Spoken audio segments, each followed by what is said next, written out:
Bonjour à tous. Je vous apporte le salut fraternel du syndicat FO des cheminots de l'Oise.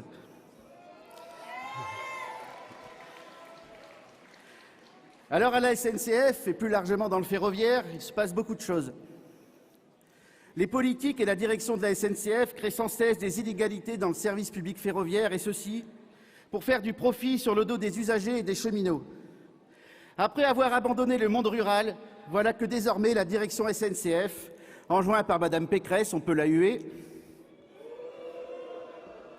va créer des déserts en banlieue où l'usager sera abandonné à son sort dans des gares vides, dans un isolement identique recréant une insécurité quotidienne identique à celle des années 90 et sa déshumanisation. Les agents à demeure seront remplacés par une équipe mobile de ligne, circulant en voiture entre toutes les gares d'une même ligne. En bref, le nouvel agent commercial de la SNCF sera un smartphone. Il s'agit ni plus ni moins que d'une disparition programmée du service public. La direction et les pouvoirs publics montrent là l'ampleur de leur mépris pour les usagers, puisqu'ils ne sont plus qu'une donnée étudiée depuis un bureau.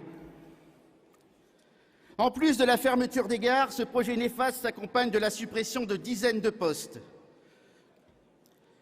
Le service aux usagers s'en trouvera définitivement affaibli, même là où il restera un guichet ouvert. Cheminots et usagers sont ici les perdants face à une volonté politique de rendre les services publics financièrement profitables, avant une mise en concurrence qui ne pourrait qu'être catastrophique dès lors que l'outil industriel aura été sacrifié. Plus aucun cheminot dans les gares et dans les trains. Cela ne pourra qu'entraîner une insécurité dont là aussi les usagers et quelques cheminots subsistants seront les victimes. C'est un plan social parmi tant d'autres. Dans le cadre des accords de branche et de la création de la convention collective, la direction SNCF, le gouvernement ainsi que 3 organisations syndicales représentatives ont décidé de tout mettre en œuvre pour faciliter la vie des futurs patrons du ferroviaire. On sait ce qu'il s'est passé à France Télécom, à La Poste et bien ailleurs, c'est le tour de la SNCF. L'ouverture à la concurrence est là et à terme, des cheminots seront transférés dans des entreprises privées. Nonobstant le fait que la culture sécurité, ADN de la SNCF, tombe aux oubliettes, nous assistons à une véritable casse sociale. La signature d'accords par 3 organisations syndicales représentatives laisse le libre choix aux employeurs en termes de rémunération, déroulement de carrière, garanties disciplinaires, et la liste n'est pas exhaustive. Mieux que ça, la signature de ces accords organise et permet un doping social sans limite. Sans les communications régulières et exhaustives de FO cheminots, la mise à mort de notre statut et plus largement des conditions de travail de tous les cheminots se passerait dans un silence assourdissant. Depuis toujours, les cheminots sont au rendez-vous. L'exemple de la contre-réforme des retraites a montré que la RATP et les cheminots ont été fer de lance, comme à chaque gros conflit. Cheminots toujours au rendez-vous, disais-je. Mais pour gagner sur les revendications, la mobilisation doit être globale et générale.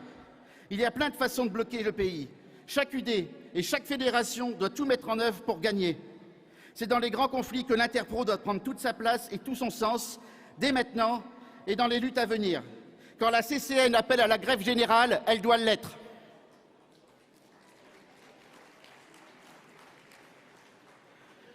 Le gouvernement, fraîchement mis en place, nous promet une nouvelle attaque de nos régimes de retraite. Nous rappelons simplement que nous sommes attachés au système de retraite par répartition et que nous le défendrons comme nous l'avons déjà prouvé lors de la dernière grève. Le syndicat des cheminots de l'Oise apporte son soutien et sa confiance aux instances telles que le CCN et la CE de la Confédération qui, à n'en point douter, sauront faire valoir nos revendications. Elles sauront désigner le bon candidat à la suite d'Yves Verrier. Ces instances devront donner au secrétaire général un mandat clair concernant les revendications sur les retraites, l'assurance chômage, l'école, bref, tous les services publics et bien plus encore. La renationalisation des services publics doit être une priorité. C'est la seule façon de garantir des prix raisonnables, un haut niveau de sécurité et de sûreté.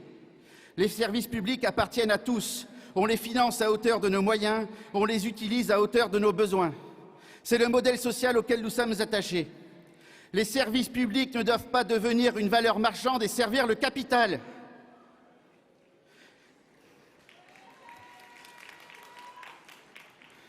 Et plus précisément, chez nous, chez les cheminots, on aime à dire Un statut pour tous les cheminots et tous les cheminots au statut.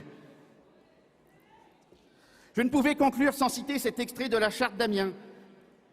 Le Congrès considère que cette déclaration est une reconnaissance de la lutte de classe qui oppose, sur le terrain économique, les travailleurs en révolte contre toutes les formes d'exploitation et d'oppression, tant matérielle que morale, mises en œuvre par la classe capitaliste contre la classe ouvrière. Vive le syndicalisme libre et indépendant, vive la Confédération Force ouvrière.